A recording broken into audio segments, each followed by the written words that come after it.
Hola, buenas tardes a todos, espero que estén muy bien. Bienvenidos a un nuevo webinar de actualización con expertos. En el día de hoy tenemos un webinar particular, va a ser un webinar en formato de preguntas y respuestas a modo de entrevista entre dos anestesiólogas muy conocidas por todos, las doctoras Dora Comar, ella es médica anestesióloga, ex jefa de servicio del Hospital Garrahan, es la presidenta del Consejo de Certificación y Recertificación por la FAR y es profesora universitaria. Y la doctora Olga Daoud, ella también es médica anestesióloga, ex jefa de servicio del Hospital Bernardino Rivadavia, también es especialista en medicina interna, médica legista y profesora universitaria. Nos van a presentar un webinar sobre hipertermia maligna, los 10 conceptos básicos y centrales que no podemos dejar de saber. Escuchamos la charla atentamente. Bueno, muchas gracias Valeria. Damos comienzo a este webinar y les damos la bienvenida a todos. Lo hemos titulado 10 preguntas para conocer, para pensar y para afrontar un episodio de hipertermia maligna. En realidad la hipertermia maligna tiene una casuística baja, pero una mortalidad sumamente alta y por eso el objetivo sería salvar una vida. Sin las medidas adecuadas de tratamiento, la hipertermia maligna tiene un 85% de mortalidad y un 20% de los pacientes quedan con secuelas graves. Con un diagnóstico precoz y un protocolo de respuesta eficiente, esa mortalidad se reduce a menos del 5%. Las preguntas que vamos a formular son las que habitualmente nos hacen los participantes de los cursos y de los talleres que realizamos de hipertermia. Y lo que pretendemos, en un formato reducido en tiempo como es el webinar, es dar simplemente herramientas, elementos básicos para el manejo de la crisis. Empezamos entonces con las preguntas. Y la primera pregunta, la pregunta de rigor, es ¿qué es la hipertermia maligna? Bueno, la definición que ustedes han visto en la placa, lo que pretende explicarles es qué pasa, a quién le pasa, cuándo le pasa. ¿Qué es lo que le pasa a un paciente que es una crisis de hipertermia maligna? Básicamente lo que tiene es una alteración de la circulación del calcio intracitoplasmático, que convierte las contracciones en contracturas. Para poder sostener una contractura de un músculo esquelético, necesitamos aumentar el metabolismo de una manera desmedida, ya que no hay periodo de reposo. Es una contracción sostenida en el tiempo. ¿Qué es lo que sucede? Para poder sostenerla necesita mucho más oxígeno, produce mucha más PCO2, termina haciendo una acidosis metabólica y respiratoria y finalmente termina con la destrucción de la célula. ¿A quién le pasa esto? Aquellos que tienen la carga genética como para poder desarrollarla. Es decir, no todos los pacientes tienen la posibilidad de hacer una hipertermia maligna. Si no hay carga genética, no hay crisis de hipertermia maligna. ¿Cuándo le puede suceder a un paciente que tiene la carga genética adecuada una crisis de hipertermia maligna? Cuando lo exponemos a los triggers, a los agentes anestésicos específicos para producir esta patología, por ponerlo de alguna manera. Estos son los relajantes musculares del tipo despolarizante y los agentes inhalatorios. Todos los anestésicos inhalatorios, desde el viejo éter hasta el Seborane, son capaces de desencadenar esta crisis. Perfecto. Entonces la segunda pregunta sería, ¿se pueden pedir estudios prequirúrgicos para detectar la predisposición a padecer un episodio de hipertermia maligna? Lamentablemente no. El único diagnóstico de certeza que nos confirma que ese paciente tiene la carga genética que lo hace portador del síndrome es un test de cafeína lotano. Este se hace sobre un trozo de músculo vivo y se hace en el laboratorio. es una anatomía patológica, es un trozo de músculo vivo. Esto no se lo podemos hacer obviamente a nadie. ¿Cómo nos manejamos entonces? Tratamos de indagar entre los antecedentes si existió algún familiar con un episodio semejante, tanto en el intra como en el postoperatorio. Si estos pacientes tienen como característica poder hacer fiebre y hasta pérdidas del conocimiento después de un ejercicio muscular intenso o en situaciones de estrés, por ejemplo un examen. Todos recordamos a algún compañero que entre un examen hace 40 grados de fiebre. Esos pacientes son pacientes a tener en cuenta, pacientes a los cuales hay que mirar un poco más de cerca. Y ante la mínima duda y en una emergencia, si uno piensa que puede ser portador o es sospechoso, tratarlo como si fuera positivo, con lo cual, sin dañar al paciente, sin posponer la cirugía, podemos tratarlo adecuadamente y llegar a buen puerto, omitiendo un desenlace no adecuado, diga. Es decir, vamos a lo seguro, vamos a la anestesia segura. Muy bien. La tercera pregunta sería, ¿cuándo se presentan los síntomas y cuáles son esos síntomas? Los síntomas son los del listado, lo que ustedes vieron en la diapositiva.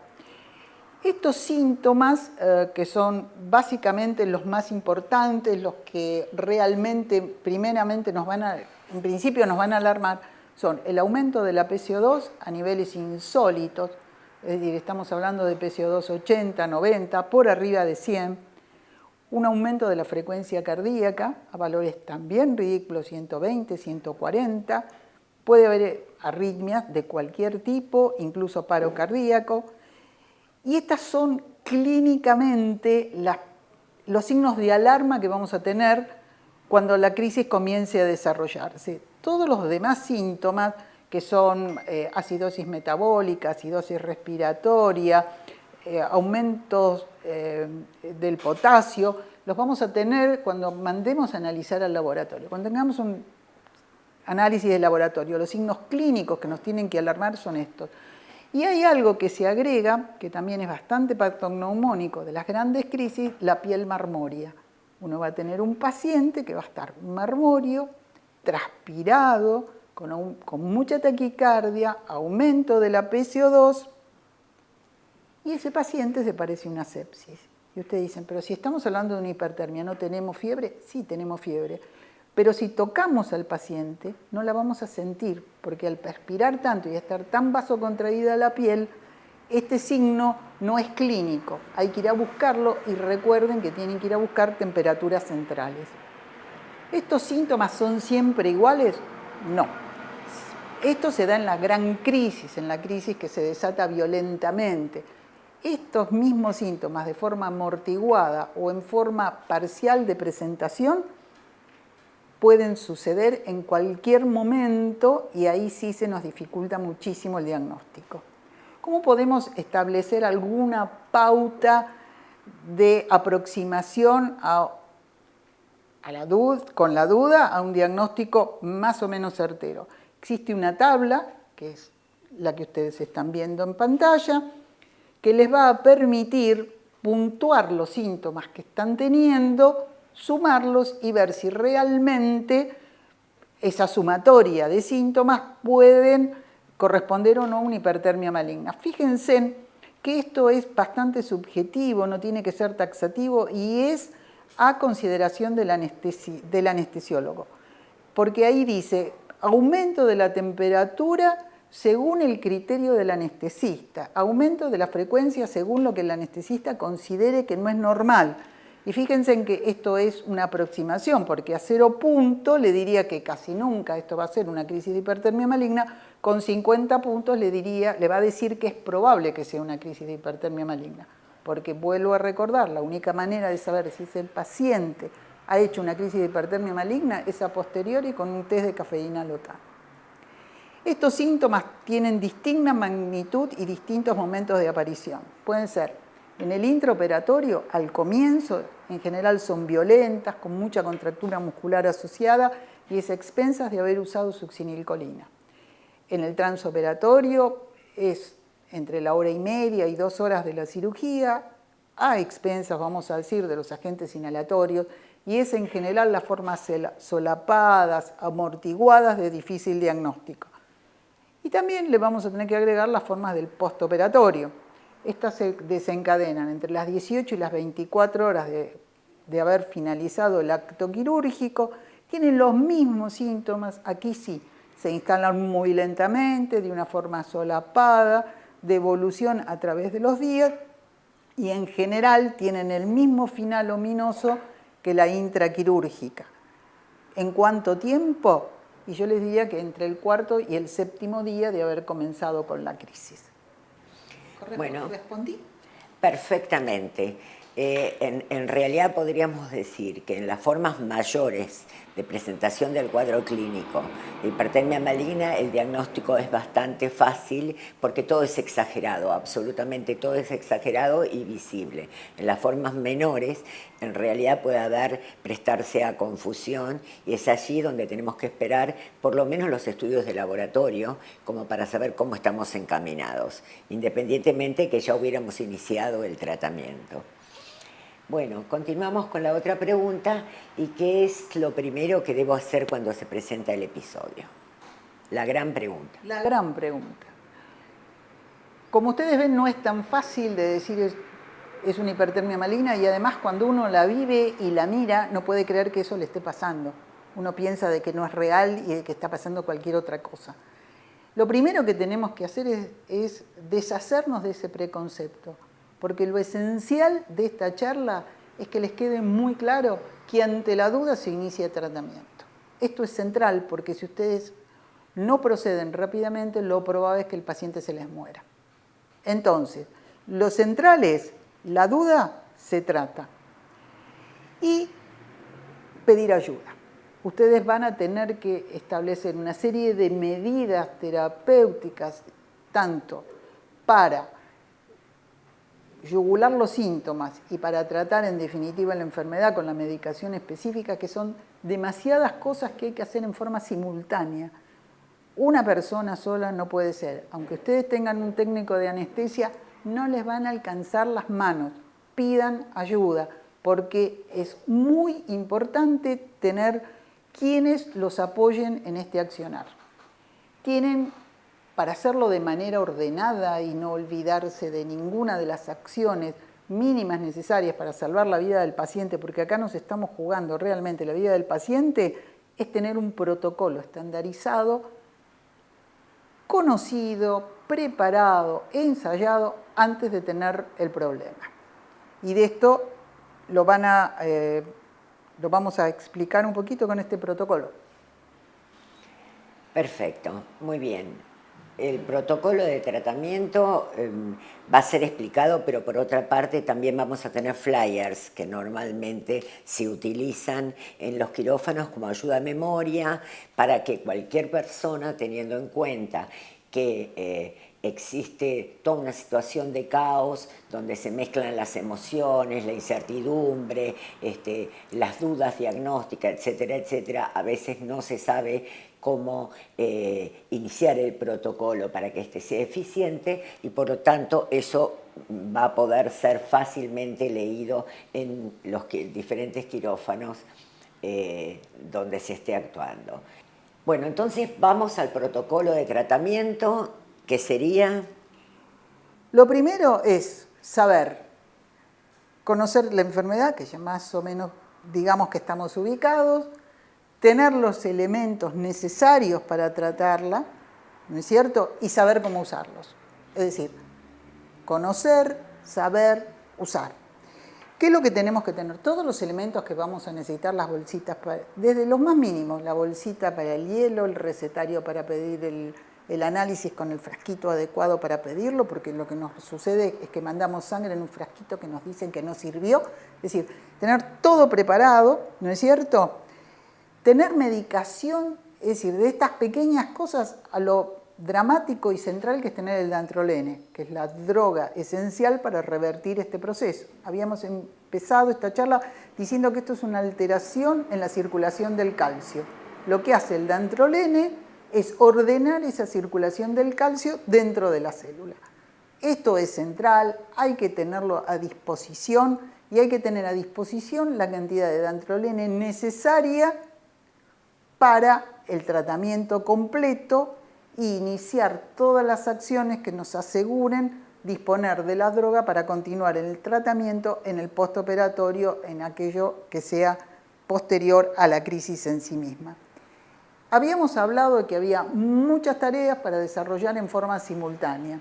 Si son muchas tareas, lo correcto, lo que facilita mucho el trabajo, es tener esas tareas designadas a distintos actores que están dentro del quirófano. O sea, le vamos a dar tareas al cirujano, le vamos a dar tareas a la circulante, le vamos a dar tareas al técnico de anestesia y vamos a reservar para los anestesiólogos otras tareas. ¿Esto lo vamos a hacer en el momento y de memoria? No. Vamos a tener un listado de tareas que vamos a tener dentro de nuestra caja, vamos a repartir las hojas donde están descritas cada una de las tareas a realizar y todo el mundo va a tener que estar abocado a realizar esas tareas tratando de generar el menor caos posible. La dosis de dantrolene para tratar a un paciente es de 2,5 miligramos por kilo en el bolo inicial.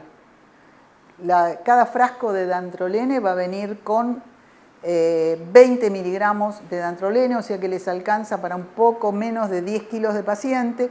Debe ser diluido en 60 centímetros de agua bidestilada, no con ningún otro suero porque se inactiva, ¿sí? Entonces, para un paciente de 70 kilos van a necesitar más de 7 frascos. O sea que el stock inicial que ustedes necesitan no puede ser ni de 6 ni de 12 frascos. Tiene que tratar de tener el tratamiento completo, porque lo van a usar. Si con la primera dosis el paciente no mejora, no desaparecen los síntomas, a los 20 minutos se puede volver a inyectar. ¿Hasta cuándo inyectamos? Hasta los 10 miligramos por kilo. Ahí tienen que replantearse de que esto sea un cuadro realmente de hipertermia maligna, porque a partir de aquí, cada vez que ustedes inyecten, van a tener una depresión miocárdica muy importante. ¿Hasta cuándo se puede? Hay pacientes que han sobrevivido a 30 miligramos por kilo. Ante la duda de si es o no es, y si ustedes tienen la sensación de que es, sigan adelante, pero sepan el riesgo que ustedes están corriendo. Bueno, doctora Comar, ¿a qué teléfono puedo llamar para saber la conducta a seguir? Bueno, les voy a dejar mi teléfono. Por las dudas, si me necesitan, puede servirles como consulta en un momento de duda, en una crisis, o si tienen un paciente sospechoso. Pueden llamarme, no tengo ningún problema, los voy a atender, y si no, a la Secretaría Científica del ARBA, que también los van a orientar. Es decir, porque tenemos teléfonos a disposición. Bueno, eso es muy útil y bastante tranquilizador para el anestesiólogo o el colega que esté enfrentando un episodio como este. ¿Y a dónde derivó mi paciente? Cuando damos por finalizada la crisis dentro de quirófano, ese paciente debe ir a terapia intensiva. ¿Por qué debe ir a terapia intensiva? Porque necesita controles que solamente controles permanentes, no puede dejarse en una habitación donde la enfermera va a hacer una ronda cada tanto tiempo, sino que tiene que estar monitoreado en forma permanente. Esto lo hacen muy bien en terapia y aparte hay un médico que ante un evento inesperado puede tomar decisiones y actuar en consecuencia. Ustedes recuerden de que el tratamiento a posteriori de la crisis debe mantenerse. Se debe mantener el goteo de dantrolene, que no puede ser discontinuado de forma brusca, sino que tiene que ser progresiva de acuerdo a la evolución del paciente. Y siempre existe el riesgo de que la crisis recrudezca. Es decir, que volvamos a tener un segundo disparo de esta patología. ¿Cuáles serían las indicaciones médicas que dejo para su seguimiento, para el seguimiento del paciente? Como ustedes están viendo en la placa, ¿no es cierto? Tienen que ser muy específicas las indicaciones que deje el anestesiólogo, porque corresponde a nuestro campo específico de acción, cómo se continúa con el tratamiento con el dantrolene. Acuérdense que aquí vamos a tener un goteo de 1 a 2 miligramos kilo por hora, que vamos a ir discontinuando a medida, al 50% cada dosis, cada goteo, a medida que los síntomas del paciente así lo permitan. Piensen que van a tener que instalar un goteo cada 6 horas porque es lo que dura activa la droga una vez que se diluye, ¿no es cierto? A medida que, o sea que cada 6 horas ustedes van a tener la oportunidad de evaluar al paciente y decidir si continúan con 1 o 2 miligramos o pueden empezar a reducirla al 50%. En general es bastante rápido, en 24 o 48 horas estamos afuera del goteo, pero piensen y recuerden de que van a necesitar la cantidad de dantrolene necesaria para cubrir esas horas y que esto no está a disposición normalmente en todas las instituciones en ese volumen, con lo cual es muy útil que ustedes tengan conocimiento en qué instituciones cercanas existen dosis de dantrolene de las cuales ustedes puedan disponer. ¿No es cierto?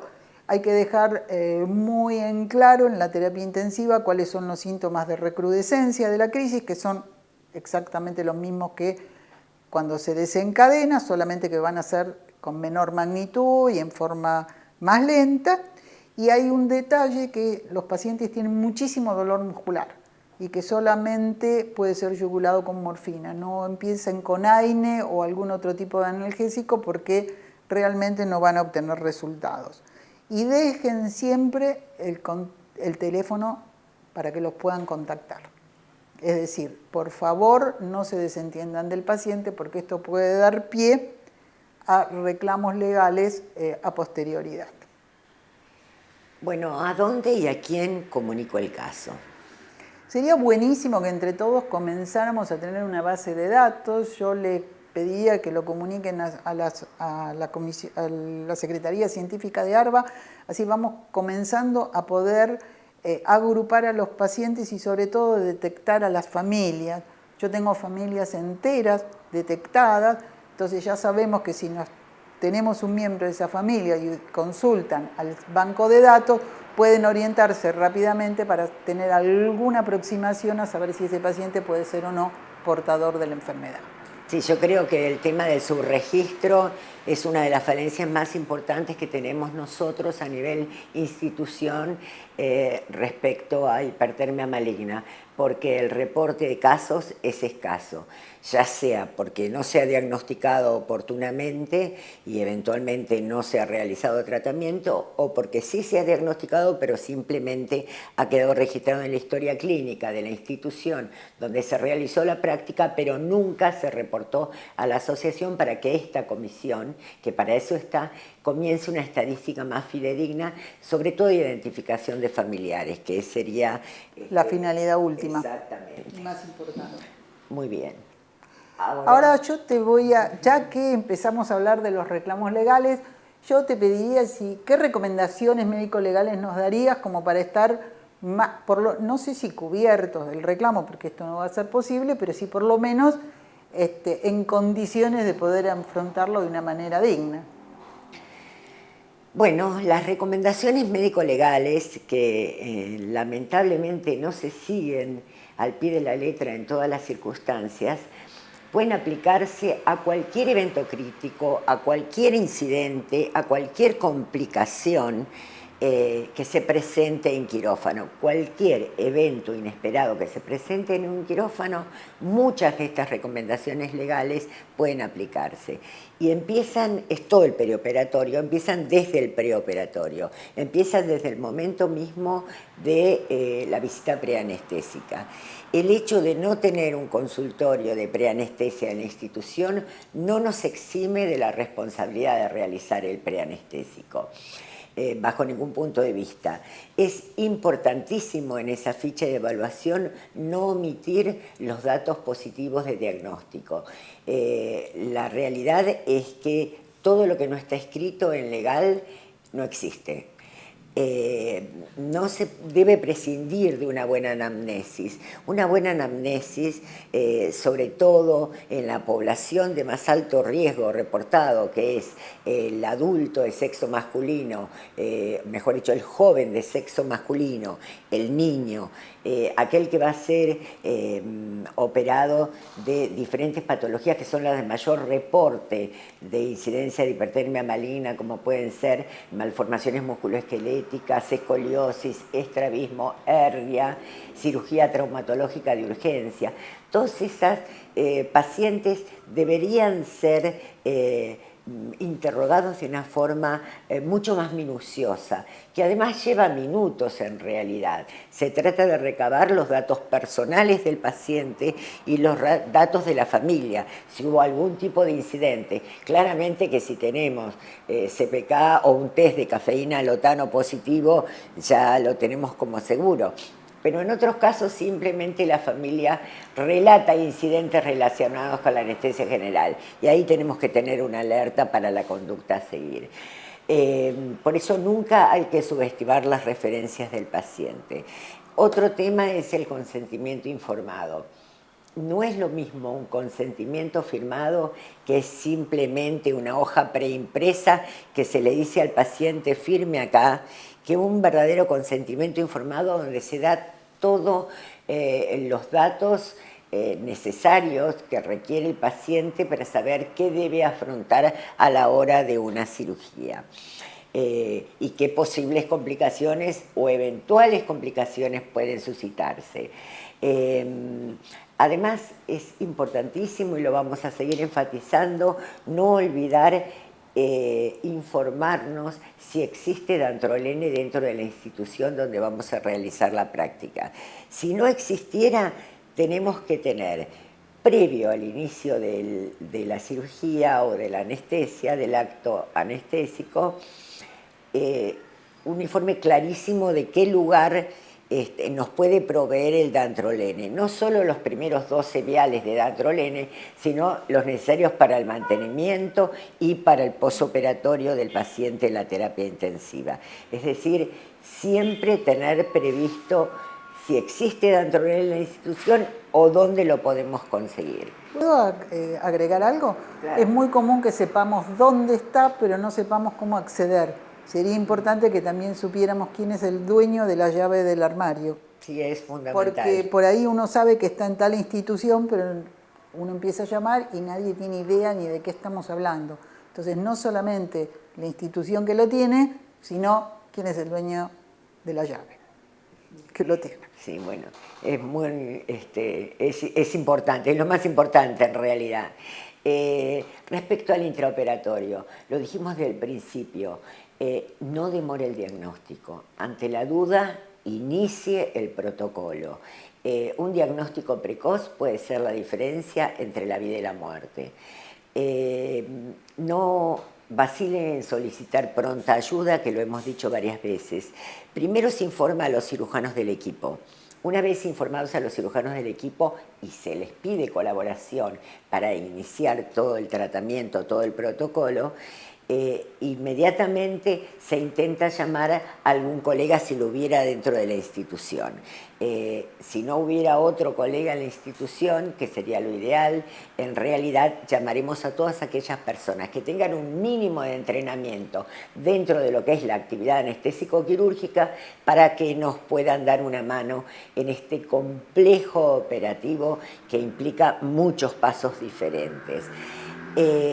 Es fundamental no priorizar la comunicación con los familiares durante el evento. Se le pide al cirujano cabeza de equipo que sea quien salga a hablar con la familia, que le explique que nos encontramos ante una complicación anestésica inesperada y que el anestesiólogo lo está tratando de resolver. Simplemente eso y nada más. Nosotros no podemos dejar al paciente para ir a hablar con la familia, es fundamental. No permita en el quirófano la presencia de ninguna otra persona que no esté operando en el caso, que no esté ayudando, no esté colaborando para las tareas específicas. Pero fundamentalmente no pierda el control, no perder el control del protocolo, de la distribución de los roles, de lo que tiene que hacer cada uno y cómo debe hacerlo. Esto, la diferencia puede generar un caos que realmente redunde siempre en perjuicio del paciente. Respecto a la ficha anestésica, Se supone que la ficha anestésica nunca puede ser contemporánea con un evento de esta categoría. Por lo tanto, es inverosímil para la justicia pensar que todos esos pajaritos volando, minutando los signos vitales presuntamente, cada 5 minutos, 3 minutos o lo que fuera, no existe. Importante en la ficha anestésica es poner el horario de comienzo del evento, todos los laboratorios que obtengamos, todos los estudios complementarios que obtengamos durante la crisis, y eventualmente puede realizarse a posteriori lo que se llama una ficha anestésica complementaria. Esta ficha anestésica sí tiene que ser minuciosa, ahí sí se puede relatar absolutamente todo, tiene que ser minuciosa, detallada y precisa. Respecto a el posoperatorio, superada la etapa de tratamiento del paciente intraquirófano, ya estabilizado el paciente, suponemos que tenemos el paciente estabilizado, cualquiera sea el tiempo que nos ha llevado, el paciente debe ser conducido a la terapia intensiva, como ya dijimos. El único lugar es una unidad de cuidados intensivos donde puede tener vigilancia permanente. Siempre acompañar al paciente a la unidad de cuidados intensivos. Aquí el anestesiólogo debe hacerle la presentación al terapista del estado clínico actual del paciente. ¿Cuáles fueron todas las medidas realizadas hasta este momento? Se le aportan los laboratorios y también los exámenes complementarios que obren en nuestro poder y se consigna en la historia clínica el estado del paciente. Es fundamental que se consigne y se firme y se cuente con la firma del terapista.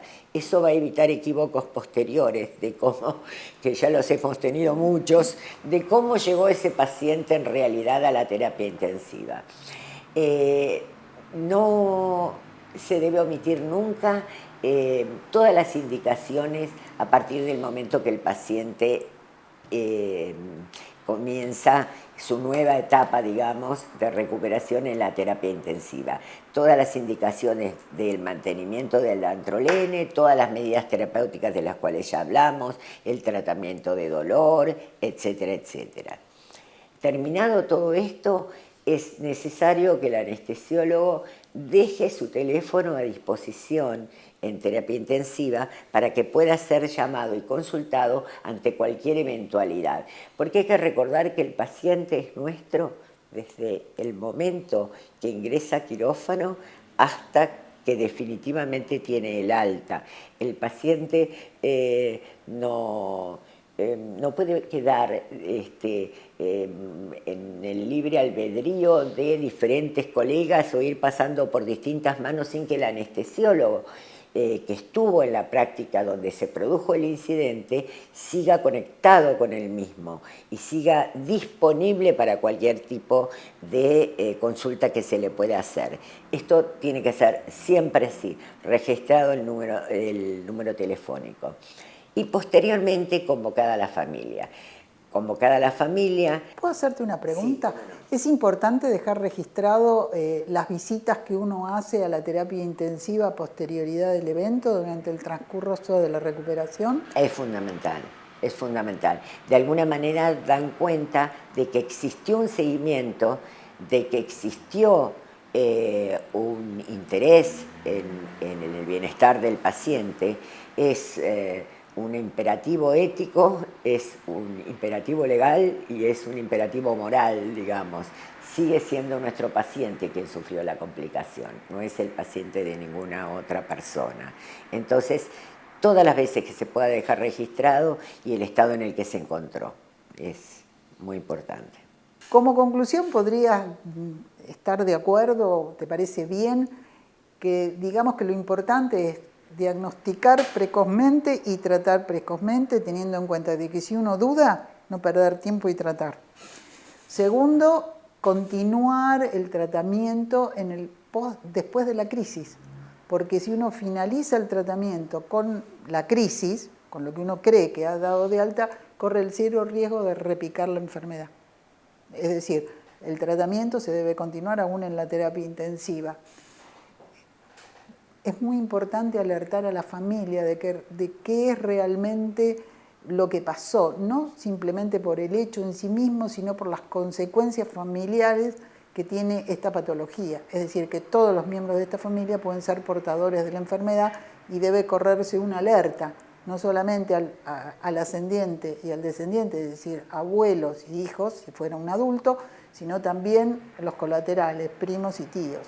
Sí, es decir, identificarla, tener directamente una familia identificada en nuestra base de datos y, por supuesto, comunicada a la propia familia, que toda vez que deban someterse a un acto anestésico quirúrgico, ellos sepan que tuvieron incidentes y que eventualmente pueden conversar o pueden llamar por teléfono aquí a nuestra asociación para que nosotros les expliquemos de qué se trata el tema.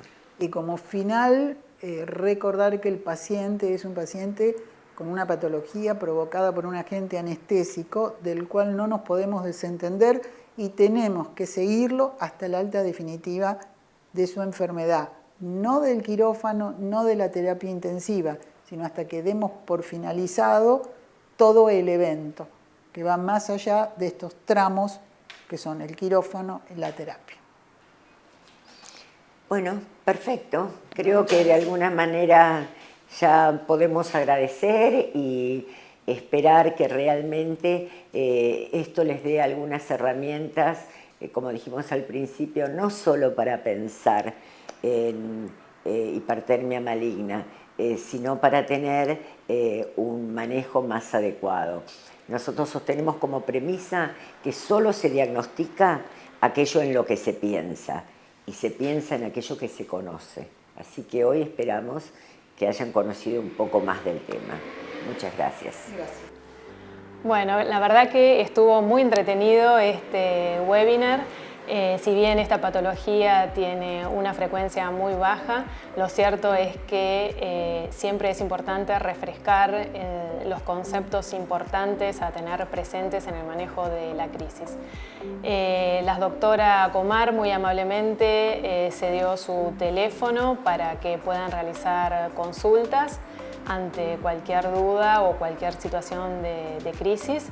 Y también otro canal para hacer consultas es el mail de comar@anestesiologo.org.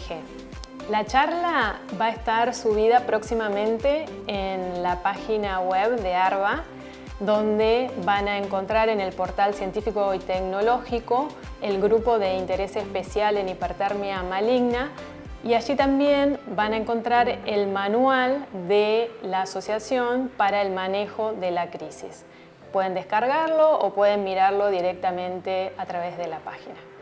Espero que les haya resultado de utilidad este webinar y los esperamos en el próximo. Que tengan todos muy buenas noches.